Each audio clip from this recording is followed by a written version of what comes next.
आज हम भारत के इतिहास के बारे में बात करेंगे। उत्तर में हिमालय से लेकर दक्षिण में समुद्र तल तक फैला यह उपमहाद्वीप भारतवर्ष के नाम से ज्ञात है, जिसे महाकाव्य तथा पुराणों में भारतवर्ष अर्थात भरत का देश तथा यहाँ के निवासियों को भारतीय अर्थात भरत की संतान कहा गया है। यूनानियों ने भारत को इंडिया तथा मध्यकालीन मुस्लिम इतिहासकारों ने हिंद अथवा हिंदुस्तान के नाम से संबोधित किया है। भारतीय इतिहास के अध्ययन की सुविधा है। इनको 3 भागों में बांटा गया है। पहला प्राचीन भारत, दूसरा मध्यकालीन भारत और तीसरा भारत एवं आधुनिक भारत। तो चलिए दोस्तों, प्राचीन भारत से स्टार्ट करते हैं। प्राचीन भारतीय इतिहास के स्रोत। प्राचीन भारतीय इतिहास के विषय में जानकारी को 4 भागों से प्राप्त होती है। जो पहले नंबर पे आता है धर्म ग्रंथ, दूसरे पे आता है ऐतिहासिक ग्रंथ, तीसरे पे आता है विदेशियों का विवरण और चौथे पे आता है पुरातत्व संबंधी साक्ष्य। धर्म ग्रंथ में सबसे पहले नंबर पे आता है ऋग्वेद।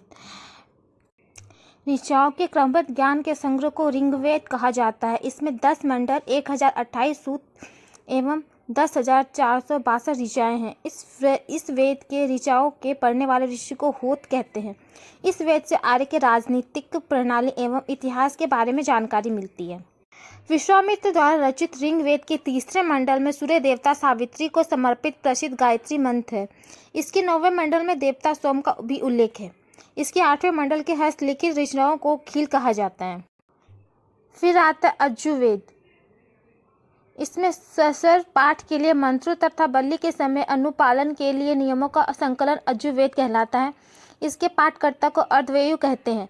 यह एक ऐसा वेद है जो गद्य व पद्य दोनों में है। फिर आता है सामवेद। यह गाई जा सकने वाली रचनाओं का संकलन है। इसके पाठकर्ताओं को उधातु कहते हैं। इसे भारतीय संगीत का जनक भी कहा जाता है।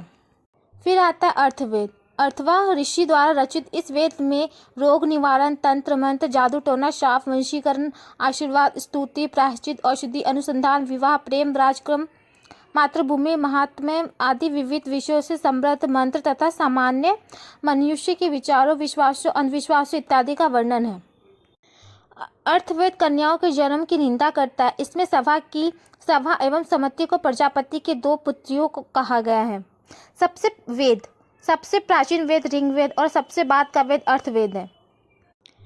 वेदों को भली भांति समझने के लिए 6 वेदांगों की रचना हुई है। ये है शिक्षा, ज्योतिष, कल्प, व्याकरण, निरुक्त तथा छंद।